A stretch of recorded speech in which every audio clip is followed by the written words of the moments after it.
किसके परिवार में संतान नहीं है वो दुखी है। कोई रोग से दुखी, कोई पड़ोसी से दुखी, कोई माता पिता से दुखी, कोई स्त्री से दुखी, कोई पति से दुखी, कोई बिजनेस से दुखी।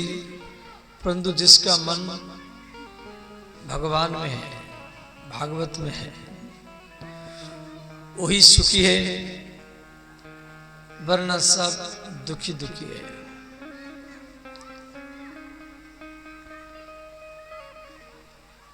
तो और आपके मन को भगवान में लगाने के लिए कथा रखा गया। जितना समय आपका मन भगवान में लगे वही समय ही आपके अपना है। और जहां जहां आप समय दिया वो समय आपका साथ में नहीं जाएगा। स्त्री, पति, खेत, जमीन, घर, बिजनेस, जहां में आप समय दिया वो समय साथ में नहीं जाएगा। पति पास में है, स्त्री पास में है, घर मकान पास में है, देह रुपया ये भी पास में, परंतु साथ में नहीं जाएगा। साथ में जाएगा क्या ना? जितना समय आप भागवत में दिया, सत्संग में दिया, वही समय आपका साथ में जाएगा। तो ब्राह्मण आत्मदेव के परिवार में संतान नहीं है, वो मरने के लिए घर द्वार छोड़ करके चला गया। कभी भी आत्महत्या करना नहीं चाहिए। जो आत्महत्या करता है वो मेढक बनता है, छिपकली बनता है, सर्प बनता है। कभी भी आत्महत्या करना नहीं चाहिए, सहन कर लेना चाहिए।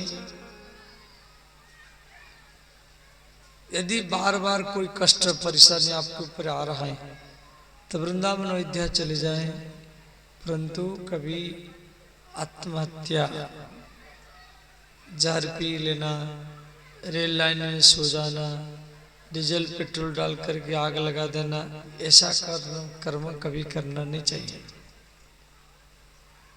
इससे अच्छा आप घर द्वार छोड़ के चले जाए, वृंदावन में रहे, अयोध्या में रहे, परंतु आत्महत्या करना नहीं चाहिए। तो ब्राह्मण आत्मदेव मरने के लिए घर द्वार छोड़ करके चला गया और एक पेड़ के नीचे सोच रहा है कैसे मरूंगा। तो वहां पर एक साधु आया। साधु ने कहा, कथम रोदसी विप्रम काते चिंता बलिर्यसि। विप्र विवेक प्रधान यस्य सः विप्र। विप्र कथम रोदसी, क्यों रोते हैं? अब कोई रो रहा है, आपकी बेटी, आपकी पत्नी, आपकी बेटा रो रहा है, आप उसको बोलेंगे क्यों रोता है? फिर वो ज्यादा रोता है। साधु ने बोला क्यों रोते हैं? तब ब्राह्मण ने कहा, महाराज मेरे परिवार में कोई संतान नहीं है। मैं जो पेड़ लगाता हूं उसी पेड़ से कोई फल भी नहीं होता। मैं जो गैया रखा हूं उससे कोई बछड़ा भी नहीं होता। तो साधु ने कहा, ब्राह्मण देव आपके ललाट में ऐसा रेखा है जो 7 जन्म तक आपको कोई भी संतान नहीं मिलेगा। तो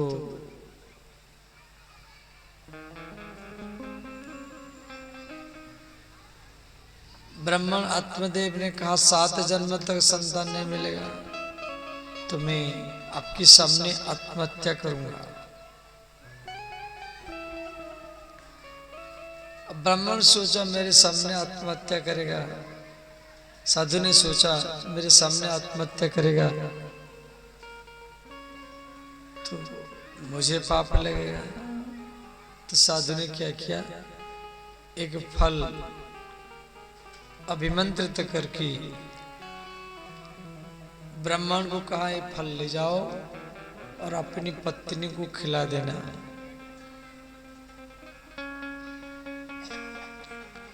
तो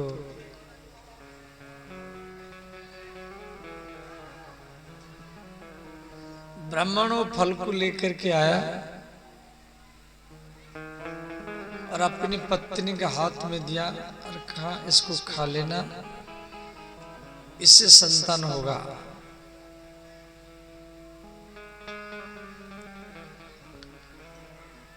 परंतु उसकी पत्नी वो फल को नहीं खाई।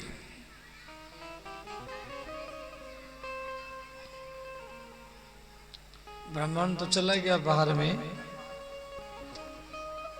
उस समय उसकी छोटी बहनी आई। छोटी बहनी बोली, जीजी आप क्या सोच रहे हैं?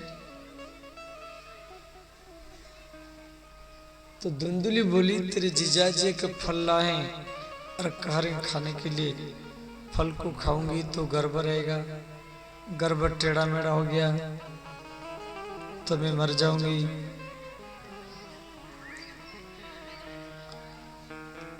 घर में आग लग गया तो सब भाग जाएंगे तो मैं भाग नहीं पाऊंगी।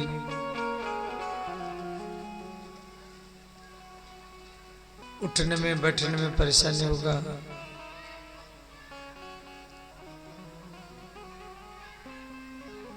इस फल को मैं नहीं खाऊंगी। छोटी बहनी ने बोली, जीजी ये फल को एक साधु ने दिया है, इससे संतान होता है या नहीं होता है, परीक्षा करने के लिए इस फल को एक गैया को खिला दिया जाए। और मेरे गर्भ में एक बालक है, 3 महीना का हो चुका है। जब ये बालक जन्म होगा मैं तुझे दे दूंगी, तू मेरे पति को कुछ धन दे देना। इस प्रकार दोनों मिलकर किए नाटक किए। वो फल को एक गैया को खिला दिए।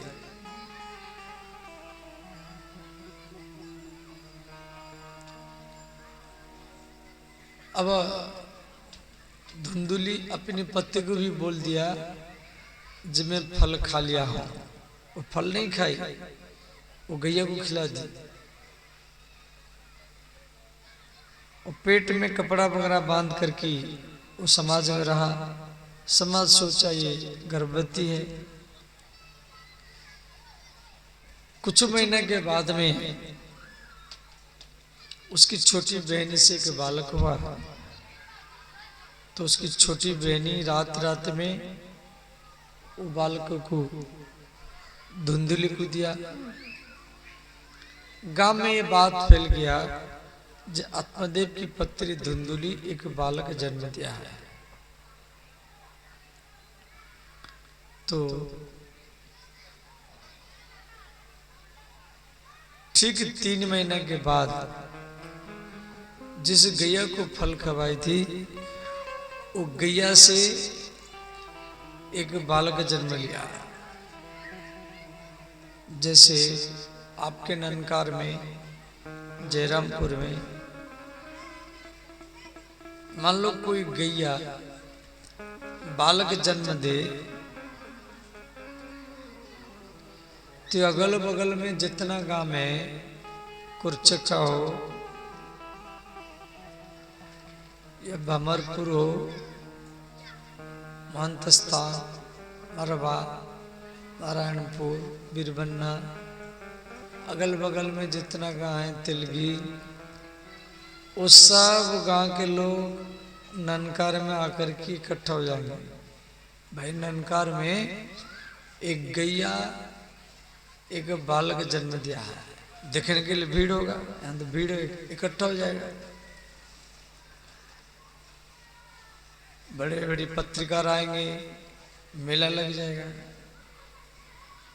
तो आत्मदेव की गौशाला में गौ माता एक बालक जन्म दिया है। और उसका जो देह है वो मनुष्य जैसा है, परंतु दोनों कान गैया जैसा है। क्यों? गैया का कान लंबा होता है। तो ब्राह्मण के द्वारा उसी बालक का नाम रखा गया गोकर्ण। तो भागवत में ऋषि गोकर्ण की कथा है। ये गैया के गर्भ से इनका जन्म हुआ था। और धुंधुली अपने बेटा का नाम रख दिया धुंधुकारी। ऐसे तो उसका बेटा नहीं है, उसकी छोटी बहन की बेटा है। तो धुंधुकारी बड़ा दुष्ट था। गोकर्ण पंडित थे, ज्ञानी थे।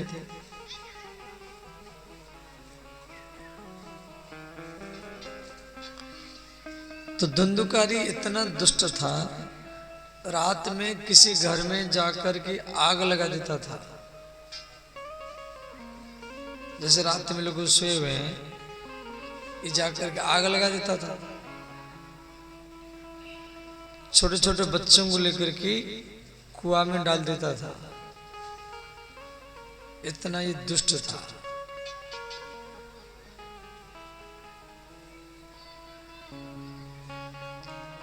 तो ब्राह्मण आत्मदेव मन में चिंतित हो गए और फिर मरने के लिए सोचे।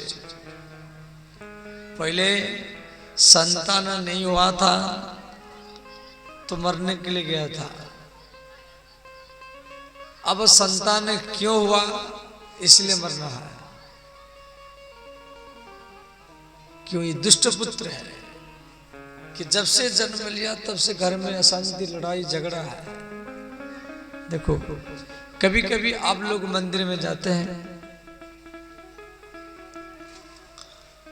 और हट करते हैं, ये होना चाहिए, ये होना चाहिए, ये होना चाहिए, और आपकी इच्छा पूर्ति होता नहीं। तो फिर आप नाराज हो जाते हैं, पूजा छोड़ देते हैं और ऐसा करना नहीं चाहिए।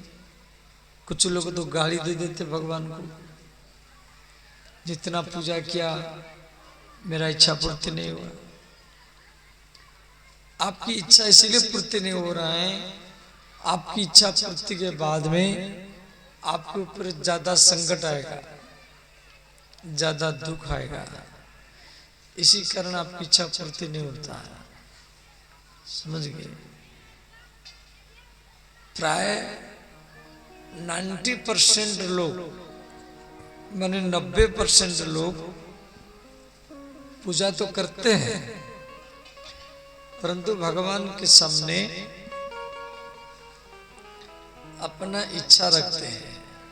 मेरी इच्छा पूर्ति हो, नौकरी मिल जाए, फर्स्ट डिवीजन मिल जाए, शादी हो जाए, बच्चा हो जाए, इस प्रकार वो इच्छा पूर्ति करते, इच्छा को पूर्ति करने के लिए मांगते हैं।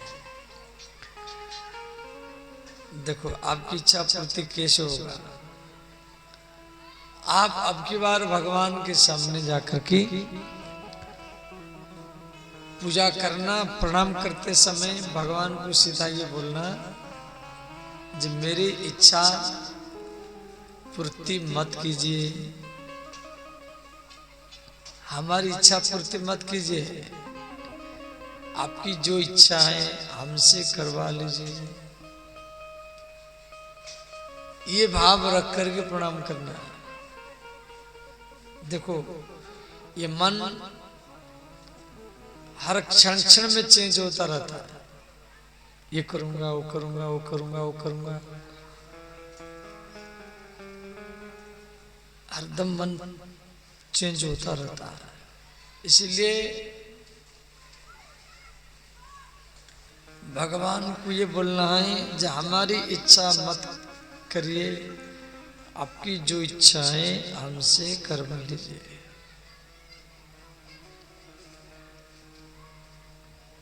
इसी भाव से आपको प्रणाम करना है।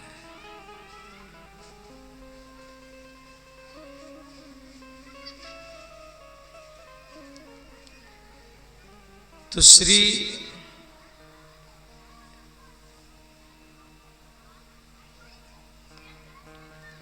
ब्राह्मण आत्मदेव जब मरने के लिए सोचा तो गैया का पुत्र गोकर्ण इनको 2 श्लोक सुनाए, जिसको भागवत में गोकर्ण गीता कहा गया। गीता माने जिसको आप बार बार गाते हैं, जिसको याद करने से, गाने से मन की समस्या दूर हो जाए, उसको गीता ही कहा जाता है।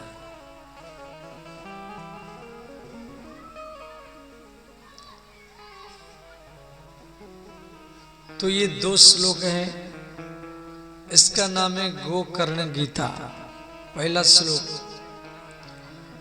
देहि अस्ति मांस रुधिरे अभिमति त्यजतम जाया सुतादिषु सदा ममतां विमंचः। देह माने शरीर, इस शरीर, इसमें हड्डी है, मांस है, खून है, मलमूत्र है, और उसके ऊपर एक चमड़ा का पैकेज है। और ये जो देह है, ये यहीं पर आप छोड़ के जाएंगे। जैसे कोई व्यक्ति मर गया तो उसको कंधा के ऊपर लेके जाते हैं, राम नाम सत्य है, राम नाम सत्य है। कुछ लोग उसके ऊपर रुपया फेंकते हैं, 1 रुपया 2 रुपया, तो रुपया उसकी छाती के ऊपर पड़ा रहता है, परंतु वो 1 रुपया उठा नहीं पा रहा है। रुपया उसकी छाती के अगल बगल में पड़ा है, परंतु रुपया उठा नहीं पा रहा है। जिस रुपया को इकट्ठा करने के लिए सारा जिंदगी लगा दिया, और आज वो रुपया उठा नहीं पा रहा है।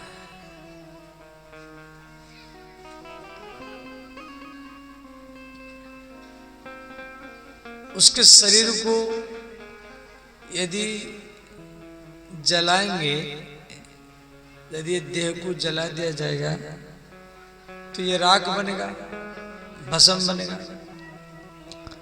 और यदि जलाएंगे नहीं, सिर्फ जमीन में गाड़ेंगे तो छोटा छोटा कीड़ा बनेगा। और यदि गाड़ेंगे नहीं, जलाएंगे नहीं, ऐसे बाहर में फेंक देंगे तो कुत्ते सुगर खाएंगे, तो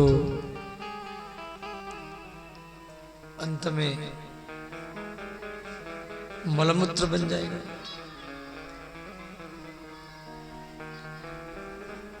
आइए, हमारी ललन पत्रिकार जी आए हैं, इनके लिए खूब जोरदार से करताल पर स्वागत करें।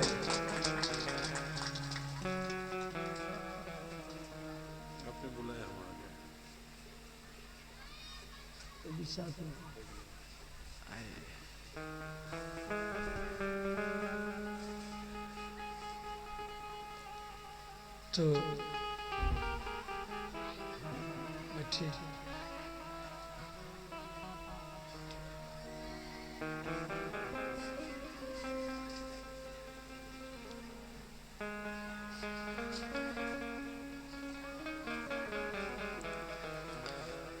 तो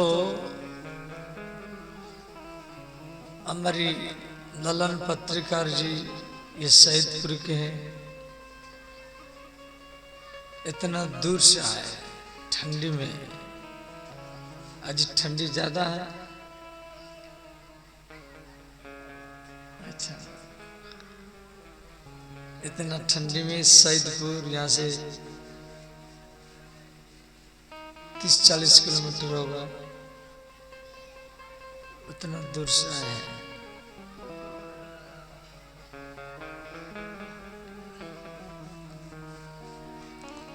ध्यान देना।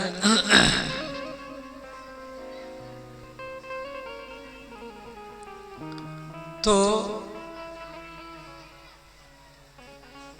शरीर को जलाएंगे तो राख बनेगा, जमीन में गाड़ेंगे तो छोटा छोटा कीड़ा बनेगा। यदि गाड़ेंगे नहीं, जलाएंगे नहीं, ऐसे बाहर में फेंक देंगे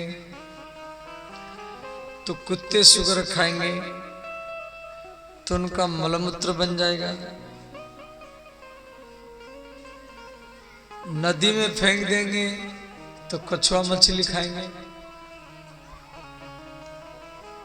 तो ये तीन काम में इस शरीर आता है। देखो ये जो देह है, जैसे मैं बोल रहा हूं और मेरा ये देह है, ये दोनों अलग है।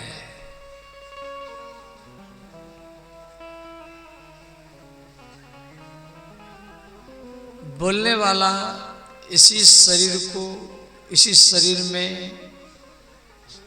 रह करके बोल रहा है। जिस देह को आप पिता मानते, माता मानते, स्त्री मानते, पति मानते, बेटा बेटी मानते हैं, और आज वो देह में जो आत्मा है, जीवात्मा, वो चला गया।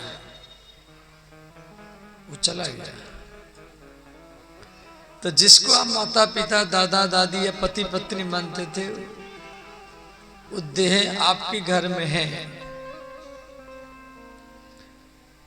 आप रोते क्यों? रोना तो नहीं चाहिए भाई। जिसको आप माता पिता मानते थे, दादा दादी, बेटा बेटी मानते थे, जिस शरीर को, जिस देह को, वो देह अभी भी घर में है। अब आप बोलेंगे हम इसलिए रो रहे हैं। आंख तो है, मरने के बाद में भी आंख है, परंतु आंख देख नहीं रहा है। मरने के बाद में भी कान है, परंतु कान सुन नहीं रहा है। मरने के बाद में भी मुख है, परंतु मुख बोल नहीं रहा है।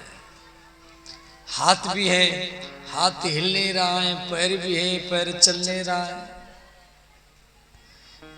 इसलिए परिवार के लोग रोते हैं। तो ये देह में जो आंख में देख रहा था, मुख में बोल रहा था, कान में सुन रहा था, वो देह से निकल गया। वो निकल गया।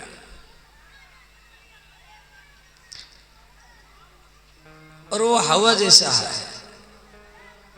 और वो जलेगा नहीं। नैनम छिन्दन्ति शस्त्राणि, उसको शस्त्र भी काट नहीं सकता, उसको आग भी जला नहीं सकता। उसको अपना मानना है, समझ गए? उसको अपना मानना है। और हम लोग देह को अपना मान लेते हैं। अच्छा, देह को जलाया गया तो देह जो होता है ना, ये पंच महाभूत से बना हुआ है। क्षिति जल पावक गगन शरीरा, पंच रचित यह अधम शरीरा। जब इसको जलाएंगे, इसमें जो जल अंश है ये जल में मिल जाएगा। इसमें जो मिट्टी अंश है वो मिट्टी में मिल जाएगा। राख बन करके मिट्टी बन जाएगा। शरीर के भीतर में जो आकाश है वो आकाश में मिल जाएगा। शरीर के भीतर में जो वायु है वो वायु में मिल जाएगा। तो फिर मरता कौन है? ध्यान देना। फिर इसमें मरता कौन है भाई? बोलने वाला, आंख में दिखने वाला, मुख में बोलने वाला, कान में सुनने वाला, देह से निकल जाता है, वो मरता नहीं है, वो मरेगा नहीं वो। और जो देह है ये भस्म होकर की मिट्टी में मिल जाएगा। इसमें जो हवा है, शरीर के भीतर में भी हवा है, वो हवा में मिल जाएगा।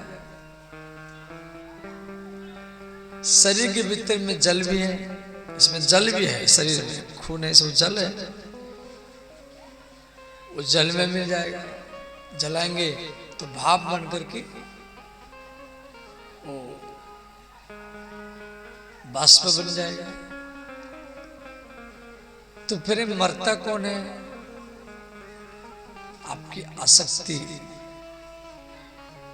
आपकी ये मेरे पिता, मेरे माता, मेरे पत्नी, ये जो मोह, वही मरता है। कोई नहीं मरता है, सिर्फ आपके मोह ही मरता है। इसलिए भगवान कपिल बोले हैं, मैं और मोरो तोरेत माया, मैं और मोरो तोरेत माया, मैं और मोरो तोरेत माया, मैं और मोरो तोरेत माया, जही बस कीन जीव निकाया, जही बस कीन जीव निकाया, जही बस कीन जीव निकाया, जही बस कीन जीव निकाया। श्री राम जय राम, जय जय राम, श्री राम जय राम, जय जय राम, श्री राम जय राम, जय जय राम, श्री राम जय राम, जय जय राम।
दूसरा श्लोक, अन्यस दोष गुण चिंतनमासमुक्त्वा किसी व्यक्ति का दोष देखना नहीं चाहिए, ध्यान देना। किसका निंदा करना नहीं चाहिए। यदि आप किसका निंदा करेंगे, आप किसी व्यक्ति का निंदा करेंगे, उसका सारा पाप आपके ऊपर आएगा। आप अड़ोसी पड़ोसी या घर में जिसी का निंदा आप करेंगे, उसका पाप आपके ऊपर आएगा। और मान लो आपका निंदा कोई दूसरा कर रहा है, यदि कोई आपका निंदा दूसरा कर रहा है तो आपका पाप उसके ऊपर जाएगा। समझ गए? यदि कोई आपका निंदा कर रहा है, आप उसका निंदा मत करना।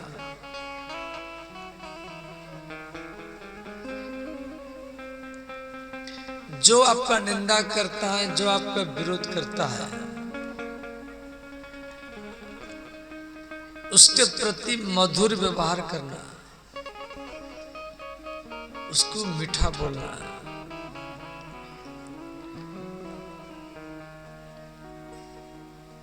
उसको कपड़ा देना, उसको माला पहराना,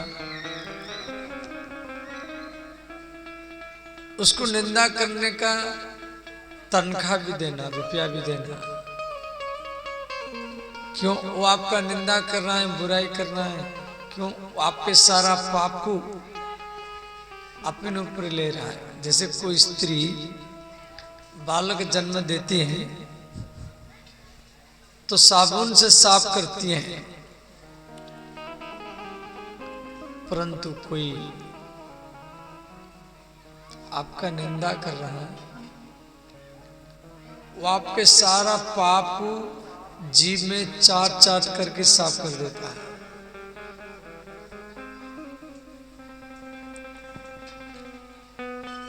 जब आपके निंदा को, आपके पाप को साफ कर रहा है तो आप उसको रुपया दो। देखो, जीवन मुक्त पुरुष का लक्षण क्या है? जैसे आप किसका निंदा किया परंतु वो शांत है। किसी व्यक्ति का आप निंदा कर रहे हैं, वो शांत है, उसके अंदर में क्रोध नहीं आ रहा है, मन में कोई टेंशन नहीं, बेचैन नहीं है, मुस्कुराता है, तो समझना ये जीवन मुक्त पुरुष है, ये भगवत प्राप्त पुरुष है। ऐसा व्यक्ति आपको मोहल्ला में, गांव में, जहां भी हो, उसको प्रणाम करो, उसकी परिक्रमा करो, उसका दर्शन करो।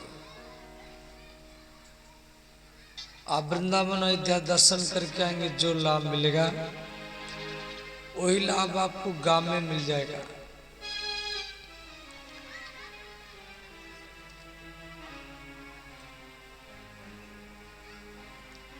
यदि कोई आपका निंदा बुराई करता है, उसी में ही भगवान को दर्शन करना है, उसी में ही भगवान को देखना है, उसकी ही चरण का ध्यान करना है। यदि आप ऐसा करेंगे ना, भगवान को जल्दी प्राप्त कर लेंगे। श्री भृगु ऋषि भगवान के छाती में लात मारे थे। आज भी भगवान जब जागते हैं तो पहले भृगु जी के चरण का ध्यान करते हैं, और भृगु जी के चरणों को भगवान अपनी छाती में सदा के लिए रख लिए।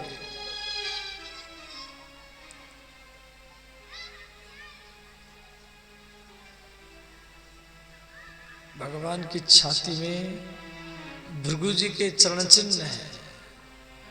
इसलिए कोई भी निंदा करे, बुराई करे, आप उसके प्रति मधुर व्यवहार करना। उसको मीठा बोलना। इससे भगवान जल्दी आपको मिल जाएंगे। अगरबत्ती, धूपबत्ती, फूल ये सब दे करके भगवान को प्राप्त करना बड़ा कठिन है, बहुत कई जन्म लग जाएगा। परंतु कोई आपका निंदा कर रहा है, बुराई कर रहा है, विरोध कर रहा है, और उसी में भी आप भगवान का दर्शन कर रहे हैं, इससे आपका मन जल्दी शुद्ध होगा। कबीरदास जी लिखे हैं, आप सबको याद है,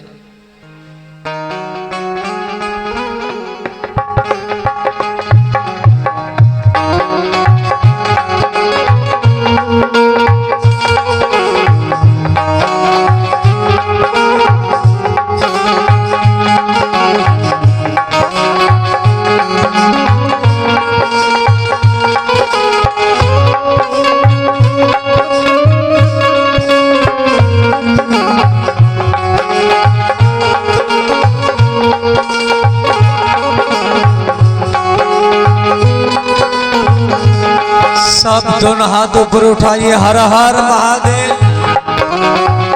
निंदक निहर राखिए, आंगन कुटी छवा। निंदक निहर राखिए, आंगन कुटी छवा। निंदक नियरे राखिए, आंगन कुटी छवा। निंदक नियरे बिनु साबुन पानी बिना, निर्मल करे स्वभाव कबीरा। निर्मल करे स्वभाव हो, बिनु साबुन पानी बिना, निर्मल करे स्वभाव कबीरा। निर्मल करे स्वभाव, बिनु साबुन पानी बिना, निर्मल करे स्वभाव कबीरा। निर्मल करे स्वभाव, बिनु साबुन पानी बिना, निर्मल करे स्वभाव कबीरा। निर्मल करे स्वभाव। हर हर महादेव।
सब गाइए, दोनों हाथ उठा कर गाइए।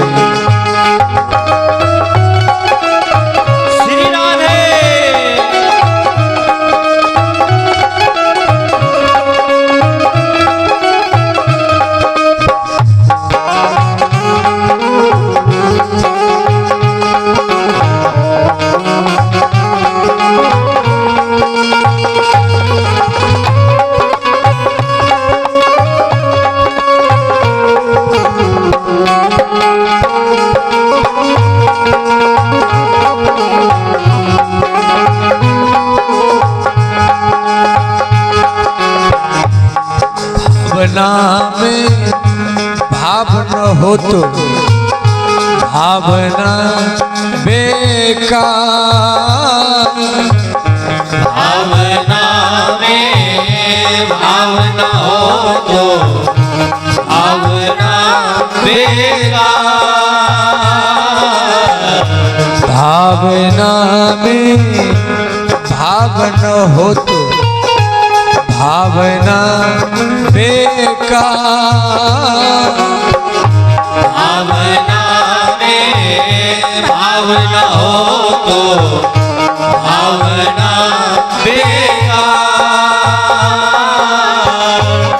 भावना में भाव हो तो भव से बेड़ा पार कबीरा। भव से बेड़ा पार। भावना में भाव हो तो भव से बेड़ा पार कबीरा। भव से बेड़ा पार।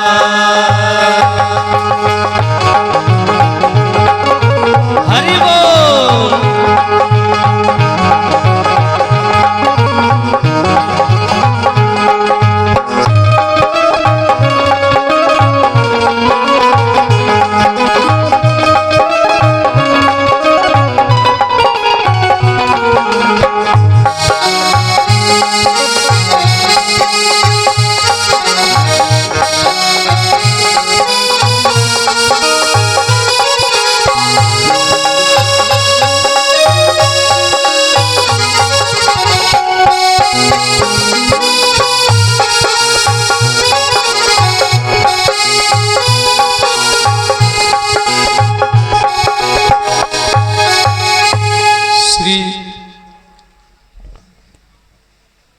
गोकर्ण महाराज अपने पिता को दो श्लोक सुनाए।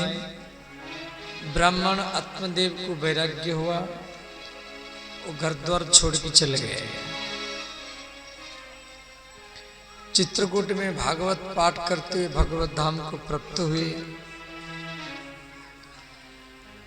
इधर श्री गोकर्ण महाराज भी घर द्वार छोड़ करके बिहार के गया में आकर के तपस्या की। धुंधुकारी 5 वेश्याओं के साथ शादी किया। धुंधुकारी की माँ धुंधुली मना किया तो धुंधुकारी अपनी माँ को पिटाई किया। धुंधुली कुआं में गिर करके आत्महत्या किया।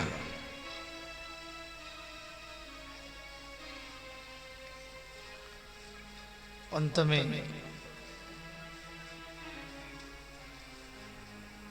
पांचों वेश्या मिलकर के धुंधुकारी को रात में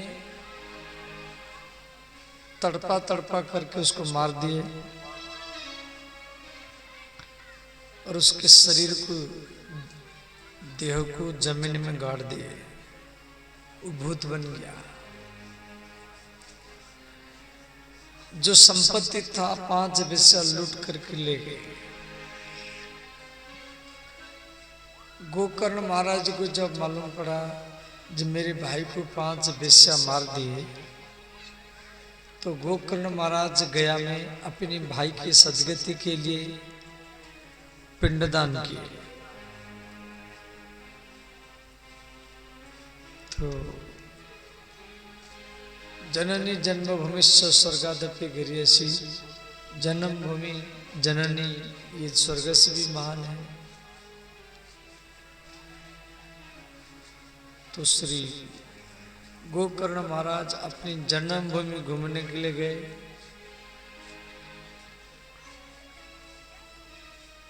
तो इनकी घर में तो कोई नहीं था।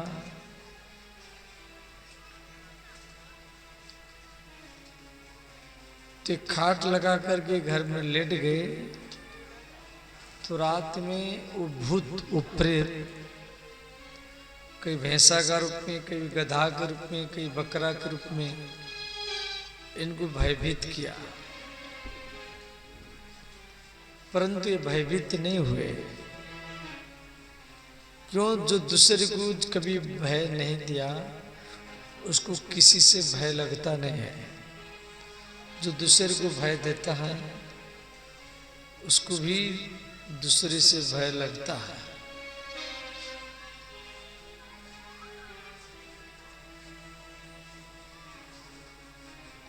तो ब्राह्मण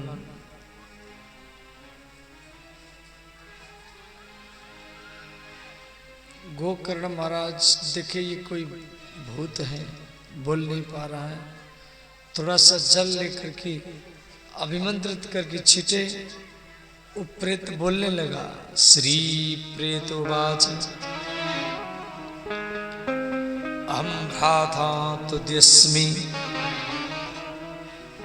धन्धुकारिति नामतः स्वकीयं नैव दोषेण ब्रह्मत्वं नासितं मया। वो प्रेत ने कहा मैं आपका भाई धंधुकारी हूँ, अपनी पाप के कारण में भूत बन गया हूँ। गोकर्ण महाराज बोले हम आपके लिए गया में 100 बार पिंडदान किया है। प्रेत ने कहा 100 बार नहीं, 1000 बार भी पिंडदान करे गया में जाकर के तो भी मेरा सद्गति नहीं होगा, मेरे लिए कोई दूसरे उपाय करो। तो गोकर्ण महाराज सूर्य भगवान के भक्त हैं। भगवान सूर्य इनको बोले भागवत कथा बैठाओ। गोकर्ण महाराज भागवत कथा बैठाए, गांव के लोग आकर कथा सुने। और ये प्रेत एक 7 गांठ के बांस में छिद्र में बैठ कर की कथा सुना।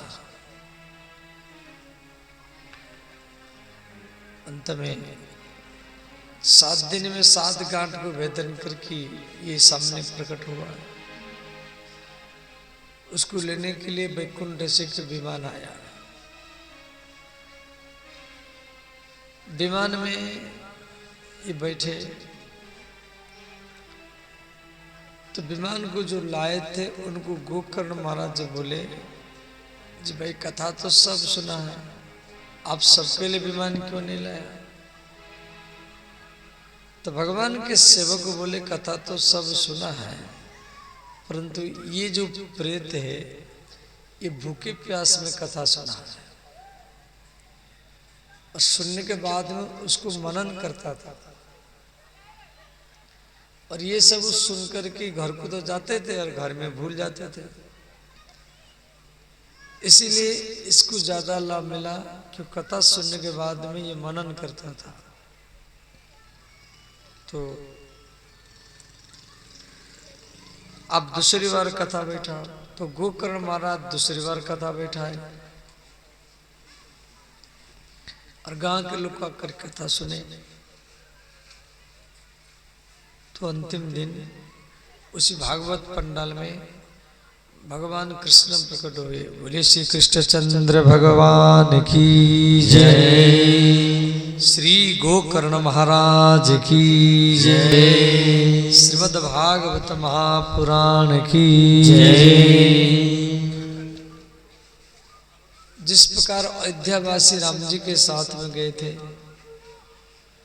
उसी प्रकार उसी कथा पंडाल में जितने व्यक्ति सब भगवान कृष्ण के साथ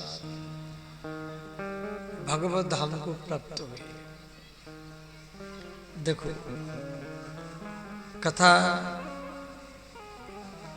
कैसे सुनना चाहिए।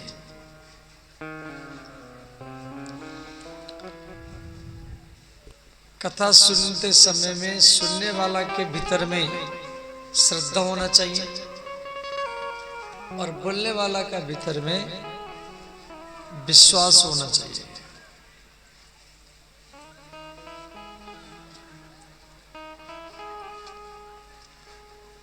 तभी ज्ञान प्रकट होता है।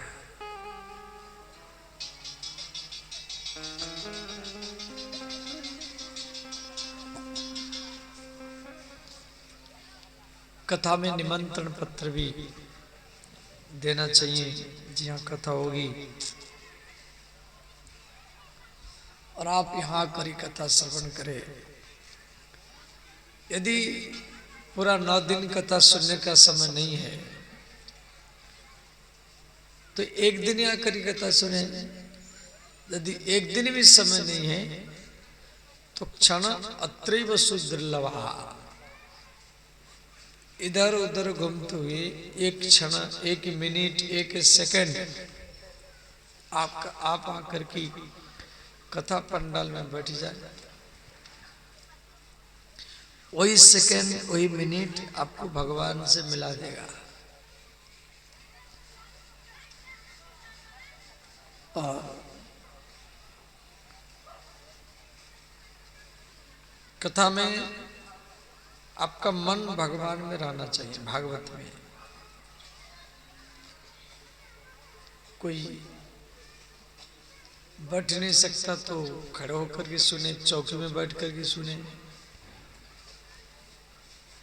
कोई व्रत में सुने जिसमें भोजन नहीं करूंगा कथा सुनूंगा, या फलाहार करके सुनूंगा, या नमक छोड़ कर ही सुनूंगा, या एक टाइम भोजन करूंगा, कैसे भी आप सुने, आपका मन कथा में भागवत में होना चाहिए।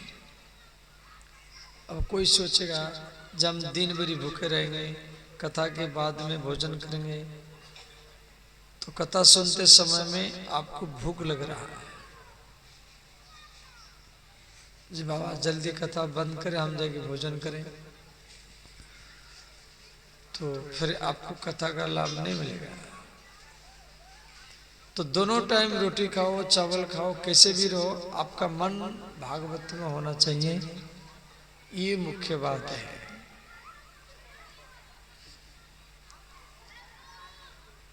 कथा में बीच बीच में कीर्तन होना चाहिए। देखो भागवत कथा किस किस जगह में नहीं होता है, यहाँ पर व्यास लिखे हैं। स्वर्गलोक में कथा नहीं होती है, स्वर्गलोक में, कैलाश में, वैकुंठ में। इसलिए हनुमान जी राम जी के साथ में नहीं गए। स्वर्गी सत्य च कैलासी वैकुंठे नास्तयम् रसः अतः पिबन्तु सद्भाग्या मा मुञ्चत् करिचित्। भागवत कथा स्वर्गलोक में नहीं है, वैकुंठ में नहीं है, इसलिए हनुमान जी राम जी के साथ में नहीं गए, ब्रह्मलोक में नहीं है। अब वो कथा आप ननकार में श्रवण कर रहे हैं,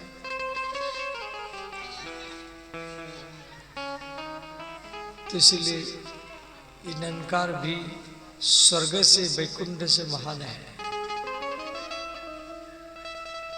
कहते भगवान की कथा वैकुंठ में नहीं है, कथा ही वैकुंठ है। जहां कथा होती है, देखो जहां भगवान की उत्सव नहीं होता है, कथा नहीं होता है, भगवान की कीर्तन नहीं होता है, वो कितना दिव्य लोग हो तो भी वहां जाना नहीं चाहिए। तो जहां भगवान की कथा हो, कीर्तन हो, भगवान की लीला हो, साधुओं की आवागमन हो, वहीं पर भगवान रहते हैं, वहीं पर मन को शांति मिलता है।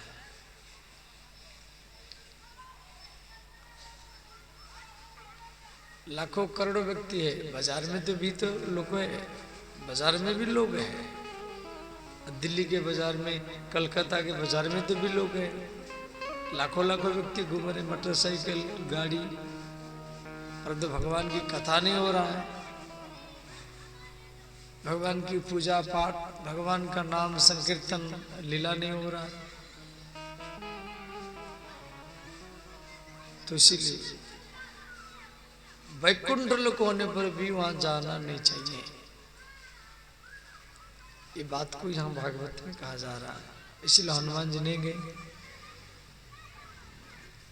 कथा सुनते समय में हनुमान बनकर की कथा सुनना चाहिए।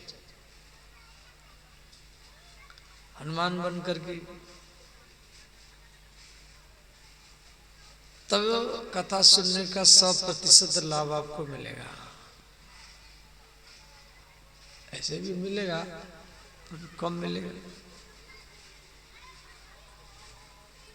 भगवान राम जब अयोध्या को छोड़कर के परम धाम जा रहे थे, अयोध्या के सब लोग गए, हनुमान जी नहीं गए। भगवान राम हनुमान को हनुमान गढ़ी में सोने के मुकुट पहरा करके बैठा दिए। बोले हनुमान यत्र यत्र रघुनाथ कीर्तनम तत्र तत्र कृतमस्तकांजलि बाष्पवारि परिपूर्णलोचनम मारुतिम नमत राक्षसांतकम। जहां जहां भगवान की कथा कीर्तन होती है वह हनुमान जी कथा सुनते हैं। कोई सुने न सुने, हनुमान जी तो सुनते हैं। तो हनुमान बनकर के हमको कथा सुनना चाहिए। भगवान कृष्ण कीर्तन मंडल बनाए। कीर्तन मंडल देखो, कथा के बीच में जयकार होना चाहिए। जय हो जय हो जय हो। जयकार बोलने से क्या लाभ मिलता है? 18 पुराण को अध्ययन करो, राम जी के चरित्र को अध्ययन करो, जितना लाभ मिलता है एक बार जयकार बोलने से इतना लाभ मिलता है। इसीलिए कभी भी जयकार बोलते समय में हिचकिचाना नहीं चाहिए। समझ गए? भगवान कृष्ण कीर्तन मंडल बनाए, उसमें 10 व्यक्तियों का नाम भी है। प्रहलाद जी, उद्धव जी, नारद जी, इंद्र, सनकादि मुनि, सुखदेव जी, इन सबको लेकर के भगवान श्री कृष्ण कीर्तन मंडल बनाए। इसलिए बीच बीच में कीर्तन भी होना चाहिए। त्रनादपि सुनिचीनं तरोरपि सहिष्णुना अमान्यामानदेन कीर्तनीय सदा हरि। ओम तत्सत। इस श्लोक को पाठ कर लीजिए, तभी आपको पुराण का लाभ मिलेगा। सब हाथ जोड़ लीजिए, सब हाथ जोड़े, आंख बंद करें, भगवान श्री नारायण का ध्यान करें।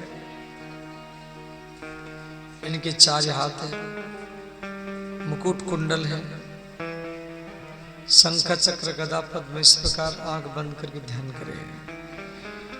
ओम नारायणं नमस्कृत्य ओम नारायणं नमस्कृत्य ओम नारायणं नमस्कृत्य ओम नारायणं नमस्कृत्य नरं चैव नरोत्तमं नरं चैव नरोत्तमं नरं चैव नरोत्तमं नरं चैव नरोत्तमं देवीं सरस्वतीं व्यासं देवीं सरस्वतीं व्यासं देवीं सरस्वतीं व्यासं देवीं सरस्वतीं व्यासं ततो जयम् उदीरयते ततो जयम् उदीरयते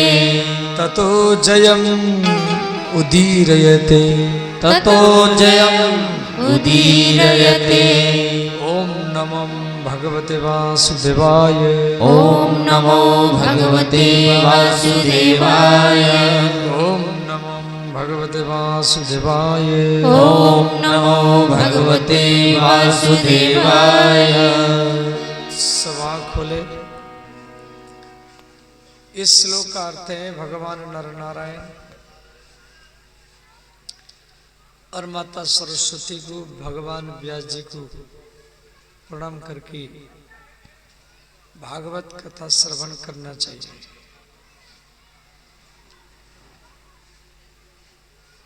कि सरस्वती बुद्धि की देवी है। जब तक माता सरस्वती कृपा नहीं करेगी तब तक हम भागवत समझ नहीं पाएंगे।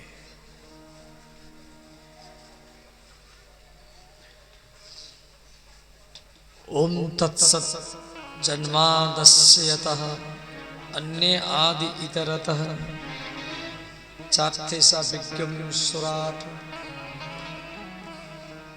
भागवत को ज अक्षर में शुरू किया गया। क्यों?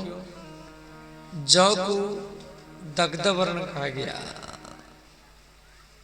हमारी हिंदी में जितना सब अक्षर है ये सब एक एक देवता है। ये वैकुंठ लोक में देवता के रूप में भगवान के चारों तरफ भगवान की स्तुति करते हैं, और पृथ्वी लोक में अक्षर के रूप में ये पुस्तक में रहते हैं। और अक्षर में जो ज अक्षर है उसको दग्ध वर्ण कहा गया। क्यों? व्यास जी 70 पुराण लिख चुके थे, फिर भी इनके मन में बेचैन था, दुखी थे। तो नारद जी कहने पर ये भागवत रचना की, तब इनके मन का दुख दूर हुआ। श्री भागवत की शुरू में 6 प्रश्न हैं, ध्यान देना। कल्याण क्या है, कल्याण का साधना क्या है, भगवान कितना अवतार लिए, क्या क्या लीला किए, भगवान परम धाम जाने के बाद में धर्म किसके शरण में गया, इस प्रकार ये 6 प्रश्न दिया गया है।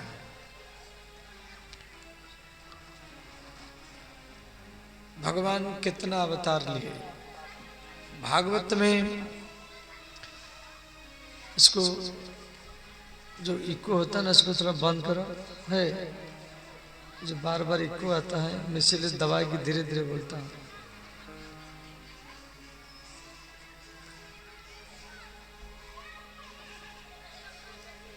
अवतार शब्द का अर्थ है अवतरयति इति अवतार, माने अवतरण करना, माने उतरना।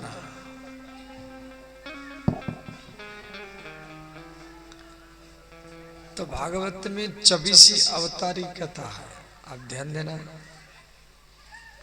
प्रथम अवतार है श्री सनकादि अवतार।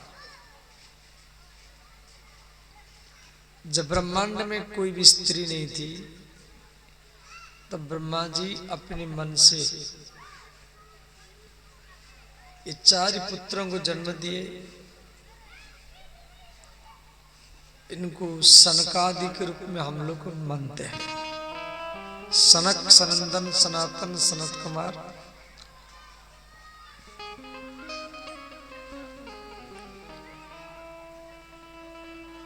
ये अखंड ब्रह्मचर्य में रहते हैं। दूसरा अवतार है बराह अवतार।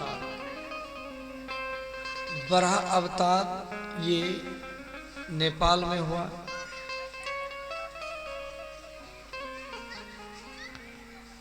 और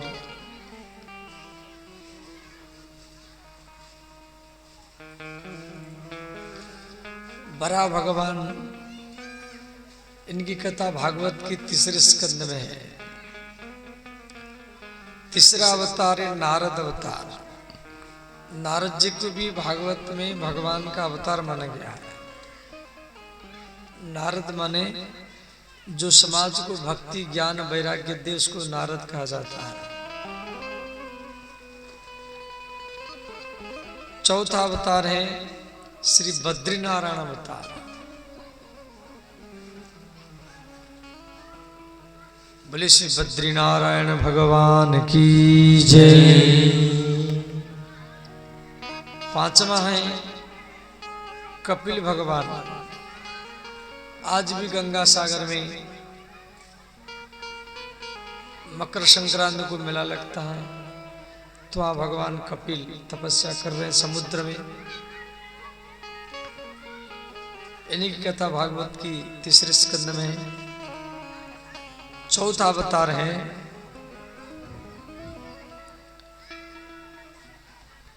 श्री बद्रीनारायण, पांचवा है कपिल, छठवां है दत्तात्रेय।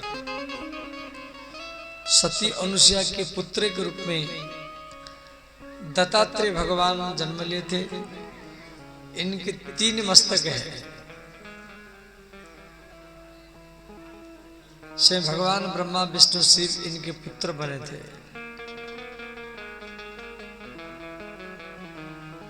सातवां अवतार है यज्ञ अवतार। जो आप यज्ञ करते हैं, ये यज्ञ भगवान सातवां अवतार है। और 8वां है ऋषभ देव। ये हमारी सनातन धर्म के 8वां अवतार है, परंतु इनसे जैन धर्म की उत्पत्ति हुआ। 9वां अवतार पृथु अवतार। भगवान पृथु जो पृथ्वी को बेटी बनाए थे। 10वां अवतार मछली अवतार। बोले श्री मत्स्य नारायण भगवान की जय। 11वां अवतार कछुआ अवतार। भगवान कछुआ का रूप बनाए थे समुद्र मंथन के समय में। मंदार पर्वत को अपनी पीठ में धारण किए थे। और 12वां अवतार श्री धन्वंतरी अवतार। भगवान धन्वंतरी, इनके द्वारा बताया गया मंत्र अच्युत अनंत गोविंद।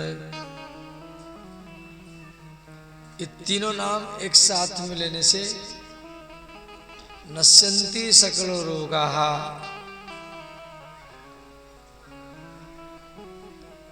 तो भगवान का ये 3 नाम एक साथ में लेने से सारा रोग नष्ट हो जाता है। सब हाथ जोड़ लीजिए और आंख बंद कर लीजिए।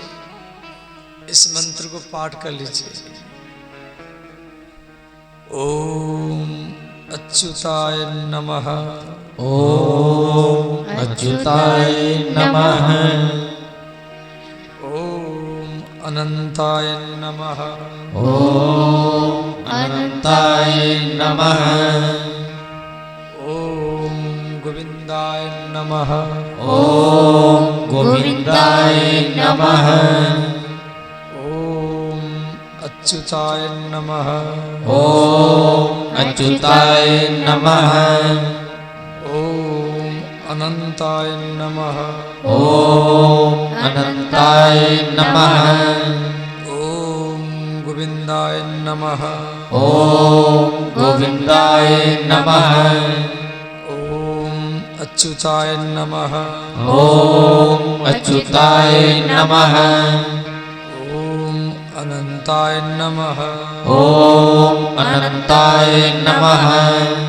ओम गोविंदाय नमः। ओम गोविंदाय नमः। सब आँख खोल लीजिए। भगवान का ये 3 नाम एक साथ में लेने से सारा रोग नष्ट हो जाता है। अच्युताय नमः माने हम भगवान के हैं। अनंत, जिसका आदि अंत न हो, वो अनंत है। और गोविंद 14वां अवतार मोहिनी अवतार। मोहिनी भगवान सुंदर स्त्री का रूप बनाए थे। 15वां अवतार वामन अवतार।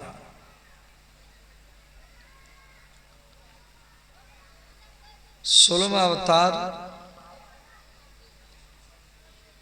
श्री परशुराम अवतार। परशुराम जो पृथ्वी को 21 बार क्षत्रिय भिन्न किए थे। 17वें श्री व्यास, भगवान वेद व्यास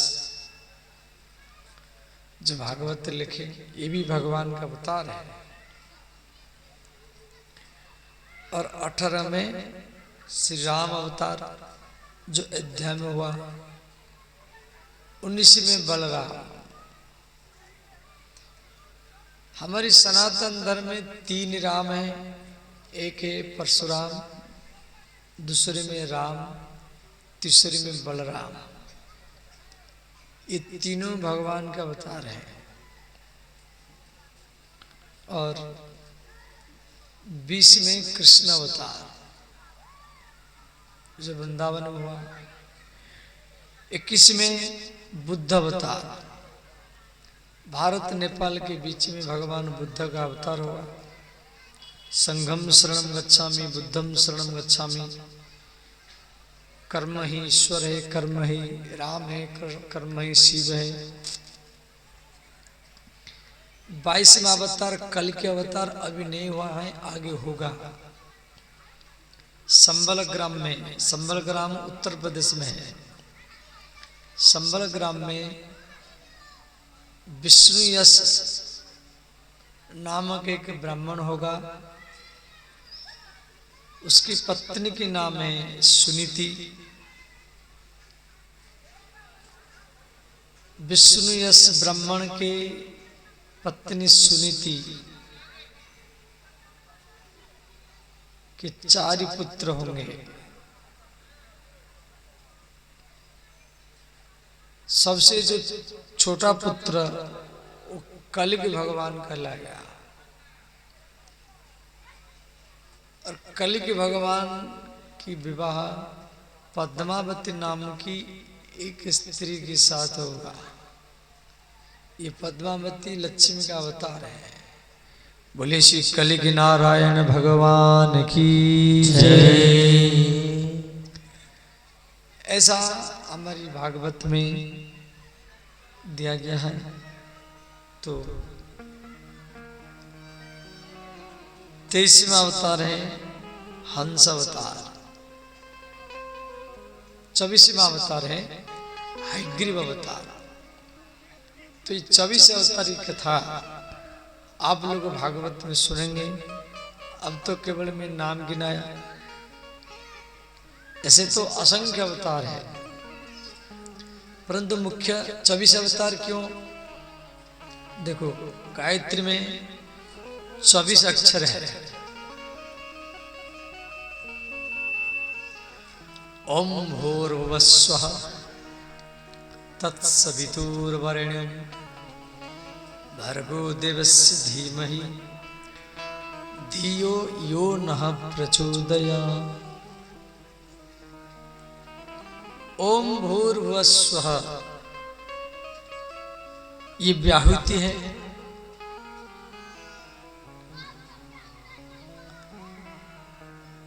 भू माने सत, भुवा माने चित, स्व माने आनंद, माने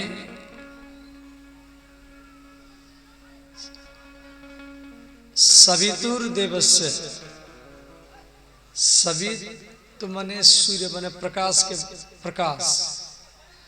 आप सत रूप है, आप चिद रूप है, आप आनंद रूप है, और आप प्रकाशमान है। प्रकाशमान देवता के आप अंश है। धियो यो न प्रचोदयात्। धियो, धी माने बुद्धि। वो प्रकाश स्वरूप, सतरूप, चिद रूप, आनंद रूप, भू रूप, भुवा रूप, तप रूप भगवान हमारा बुद्धि को प्रचोदयात् माने शुद्ध करे।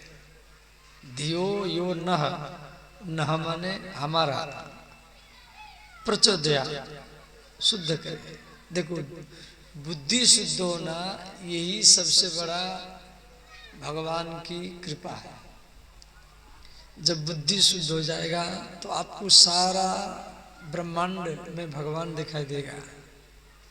बुद्धि शुद्ध नहीं होगा, फिर द्वेष, निंदा, स्तुति ये सब पैदा होगा। और इसके ऋषि विश्वामित्र है, गायत्री छंद है। तो 24 अवतार हैं और गायत्री में भी 24 अक्षर है और एक दिन का भी 24 घंटा होता है। एक दिन का कितना घंटा? 24 घंटा, 25 घंटा नहीं है, 24 घंटा है। इसलिए भगवान का 24 अवतार है।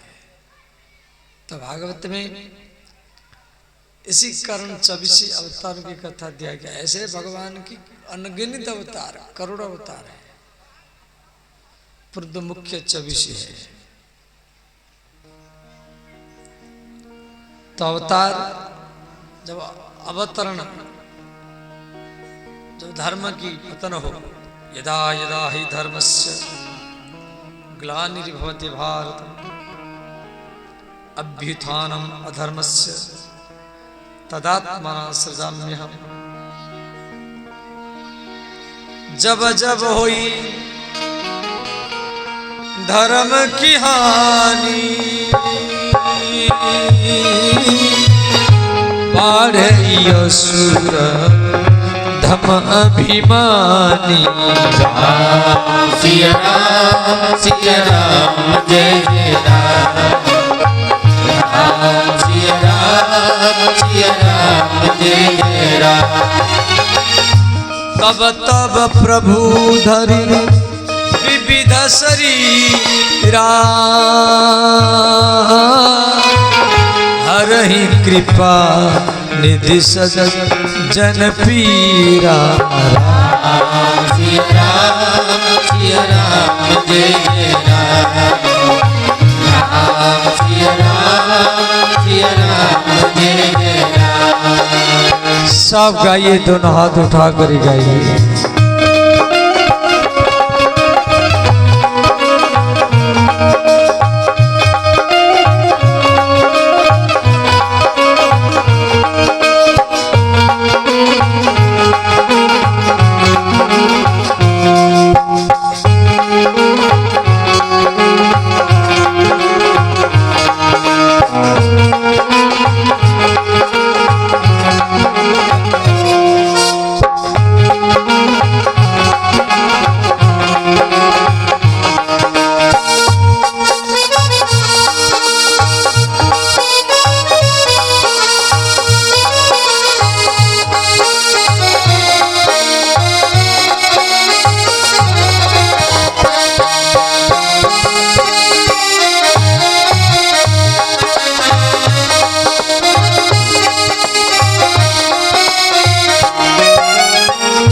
करहिया नीति जाई नहीं बरनी,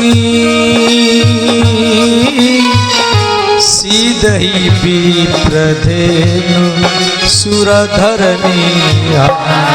सिया राम जय जय राम, सिया राम जय जय राम।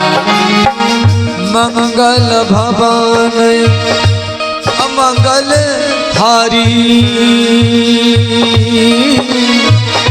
द्रवहु सुदशरथ अजीर बिहारी। सिया राम जय जय राम, सिया राम जय जय राम। सब गाइए, दोनों हाथ उठा कर गाइए।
इस प्रकार जब धर्म की पतन होता है, अधर्म का उत्थान होता है, तब भगवान अवतार लेते हैं। इतचंस कलापुंस कृष्णस्तु भगवान स्वयं। तो ये भगवान के अंशावतार हैं। भगवान कृष्ण और राम ये पूर्ण अवतार।